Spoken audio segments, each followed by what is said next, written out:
ગોંડલની ઉમવાડા ચોકડીએથી આંદોલનનું રણસિંગું ફૂંકાયું.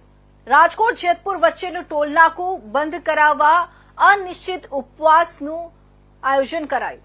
60 કિલોમીટરના અંતરમાં ગેરકાયદેસર ધમધમતા 2 ટોલનાકા બંધ કરવા માંગ કરવામાં આવી.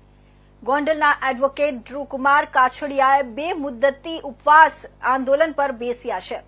આંદોલનને કોંગ્રેસ પાર્ટીએ ટેકો જાહેર કર્યો છે.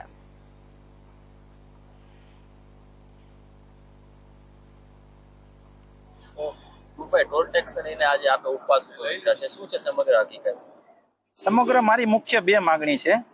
60 કિલોમીટરની અંદર આવતા 2 ટોલ નાકામાંથી કોઈ પણ એક ટોલ નાકું બંધ કરવું, અને બીજી માંગણી એવી છે કે જ્યાં લગન 6 લેનનું કામ પૂર્ણ ન થાય ત્યાં સુધી તદ્દન મુક્ત કરવા ટોલ બૂથ. ખાસ કરીને આપે આ બાબતે કઈ કઈ જગ્યાએ જાણ કરવામાં મેં મુખ્ય 6 થી 7 જગ્યાએ, એમાં નીતિન ગડકરી સાહેબ, મુખ્યમંત્રી ગુજરાત, એસપી કચેરી રાજકોટ ગ્રામ્ય, Rajkot collector, B division Gondal, Gondal શહેર મામલતદાર, નેશનલ હાઈવે ઓથોરિટી માધાપર ચોકડીની જે ઓફિસ છે ત્યાં, આ તમામ જગ્યાએ આપેલા છે. જાણ કર્યા બાદ એ જગ્યાએથી કોઈ પ્રત્યુત્તર જવાબ આપ્યો છે? ના, મુખ્યમંત્રી એક જગ્યાથી જવાબ આપવામાં આવેલો છે. એમાં એને જે સુરક્ષા અને શાંતિ હું ડહોળું નહીં એના માટે એક નોંધ છે, બીજી એક કંઈ